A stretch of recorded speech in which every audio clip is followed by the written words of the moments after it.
Button कहते हैं।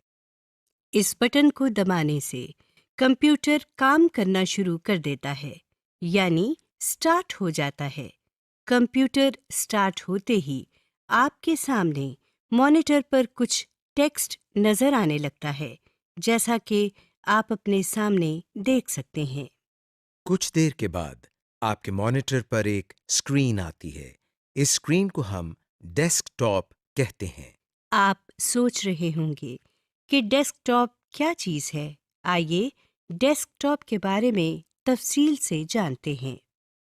Desktop ये तो आप जानते ही हैं कि मेज़ को अंग्रेज़ी में डेस्क कहते हैं। मेज़ के ऊपर वाले हिस्से को डेस्कटॉप कहा जाता है। जिस तरह आप अपनी मेज़ के ऊपर बहुत सारी चीज़ें रखते हैं और उनसे काम करते हैं, इसी तरह आप कंप्यूटर पर भी अपनी पसंद के सॉफ्टवेयर कंप्यूटर की स्क्रीन पर रख सकते हैं। इसीलिए इस स्क्रीन को डेस्कटॉप कहा जाता है। इस डेस्कटॉप पर जो छोटी-छोटी तस्वीरें बनी हुई हैं, इनको आइकॉन्स कहते हैं। आप देख सकते हैं कि इन आइकॉन्स के नीचे इनका नाम लिखा हुआ है। इस तरह के आइकॉन्स आप खुद भी बना सकते हैं, मगर आइकॉन्स बनाना हम बाद में सीखेंगे।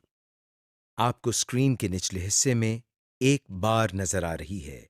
इस बार को हम टास्क बार कहते हैं।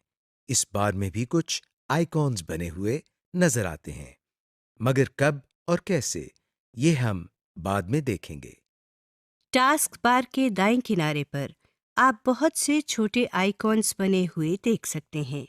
टास्क बार के इस हिस्से को हम सिस्टम ट्रे कहते हैं। टास्क बार के बाएं किनारे पर एक बटन है, जिस पर माइक्रोसॉफ्ट विंडोज का आइकॉन बना हुआ है। इसको स्टार्ट बटन कहते हैं। Shut down the computer. हमने कंप्यूटर को चलाने का तरीका तो सीख लिया और डेस्कटॉप के बारे में भी काफ़ी कुछ जान गए। आइए अब हम सीखते हैं कि कंप्यूटर को बंद किस तरह किया जाता है। सबसे पहले हम टास्क बार में मौजूद स्टार्ट के बटन पर क्लिक करते हैं। इस बटन को दबाने से आपके सामने एक लिस्ट आ गई है। इस लिस्ट में मुख्तलिफ चॉइसेस हैं। बाकी ऑप्शंस को हम बाद में देखेंगे। अभी हम पहली ऑप्शन यानी शट डाउन पर क्लिक करते हैं। आप देख सकते हैं कि अब थोड़ी देर में आपका कंप्यूटर खुद बंद हो जाएगा। अगर आप अपने काम के दौरान ही पावर बटन को दबा देंगे तो न सिर्फ आपका किया हुआ तमाम काम ज़ाया हो जाएगा, बल्कि आपका कंप्यूटर खराब भी हो सकता है। यहाँ पर आपको हम थोड़ा सा इंट्रोडक्शन विंडोज़ के बारे में देते चलें। विंडोज़ के मुख्तलिफ सालों में मुख्तलिफ वर्जन्स आते रहते हैं। इनमें मेन फ़र्क उनके फीचर्स और लुक एंड फील का होता है।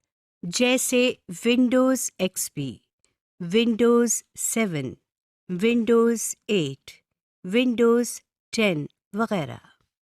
विंडोज़ के मुख्तलिफ वर्जन्स में कंप्यूटर के शट डाउन का अमल थोड़ा सा मुख्तलिफ भी हो सकता है। ये थे विंडोज़ के मुख्तलिफ वर्जन। अब हम वापस अपने लेसन की तरफ आते हैं।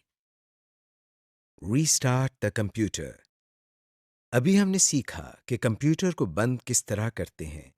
अगर आप चाहते हैं कि कंप्यूटर खुद ब खुद बंद हो और फिर दोबारा स्टार्ट हो जाए, यानी रीस्टार्ट हो जाए, तो जिस तरह हमने कंप्यूटर को शट डाउन किया था, इस तरह हम स्टार्ट के बटन पर क्लिक करने के बाद शट डाउन के साथ बने हुए इस एरो पर क्लिक करते हैं।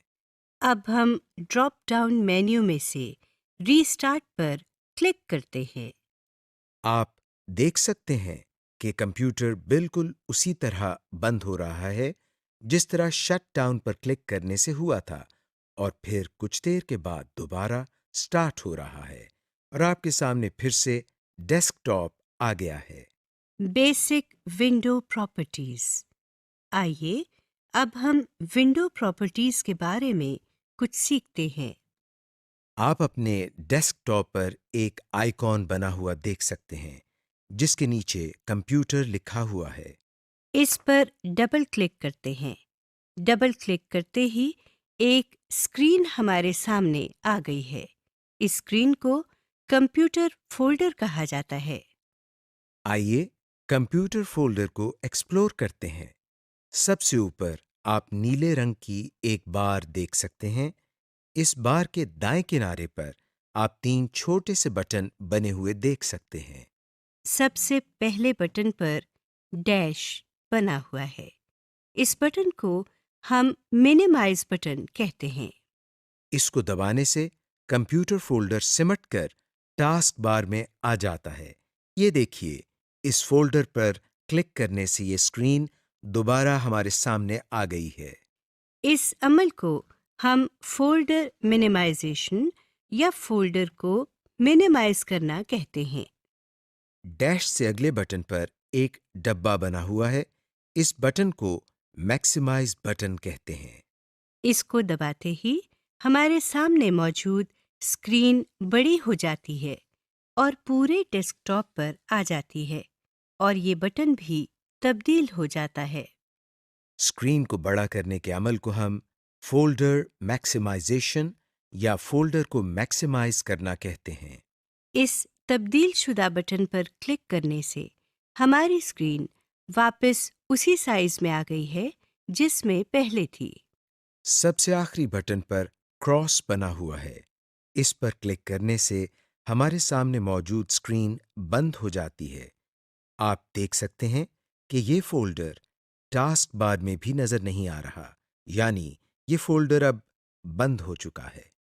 इस फोल्डर को दोबारा खोलने के लिए हमें फिर से डेस्कटॉप पर मौजूद कंप्यूटर के आइकॉन पर डबल क्लिक करना पड़ेगा। अब हम दोबारा इस फोल्डर को खोलते हैं और इस फोल्डर में मौजूद बाकी हिस्सों को देखते हैं।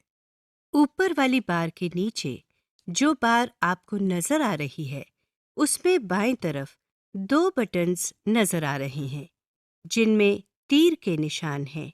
इनको बैक एंड फॉरवर्ड बटन्स कहते हैं। इन बटन्स के साथ दाएं तरफ एक बॉक्स में कंप्यूटर लिखा नजर आ रहा है। इसको एड्रेस बार कहते हैं। एड्रेस बार के साथ दाएं तरफ एक और बॉक्स है। इसको सर्च बॉक्स कहते हैं। इनको किस तरह इस्तेमाल करना है, ये हम बाद में सीखेंगे।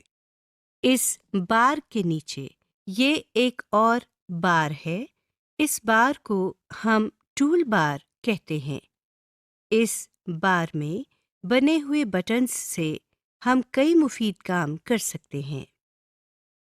ये बटन्स हमारे लिए टूल्स का काम करते हैं। इसीलिए इस बार को टूल बार कहा जाता है। विंडो में सबसे नीचे मौजूद बार को डिटेल्स पैन कहा जाता है। इस पैन में आपको कुछ मज़ीद इंफॉर्मेशन नज़र आती है। इन सब की तफसील हम बाद में पढ़ेंगे। Computers basic system information. आपको मालूम होना चाहिए कि जिस कंप्यूटर पर आप काम कर रहे हैं उस पर कौन सा ऑपरेटिंग सिस्टम इंस्टॉल हुआ है या इस कंप्यूटर की रैम कैपेसिटी कितनी है। ये सब जानने के लिए हमको क्या करना पड़ता है, आइए देखते हैं। सबसे पहले हम कंप्यूटर के आइकॉन पर राइट क्लिक करते हैं। आपके सामने एक छोटा सा मेन्यू आ गया है। इस मेन्यू में से हम सबसे आखिरी ऑप्शन यानी प्रॉपर्टीज की ऑप्शन पर क्लिक करते हैं। आपके सामने एक और स्क्रीन आ गई है। इस स्क्रीन के एड्रेस बार में सबसे आखिर में सिस्टम लिखा हुआ है। इस विंडो में आपके सामने एक विंडोज का आइकॉन बना हुआ है। इस आइकॉन के साथ सबसे ऊपर विंडोज एडिशन लिखा हुआ है। यहाँ पर आप ये देख सकते हैं कि आपके कंप्यूटर में कौन सा ऑपरेटिंग सिस्टम इंस्टॉल हुआ है। विंडोज एडिशन के बाद आप सिस्टम लिखा हुआ देख सकते हैं। यहाँ आप देख सकते हैं कि आपके कंप्यूटर के प्रोसेसर की स्पीड कितनी है और आपके कंप्यूटर पर रैम कैपेसिटी कितनी है।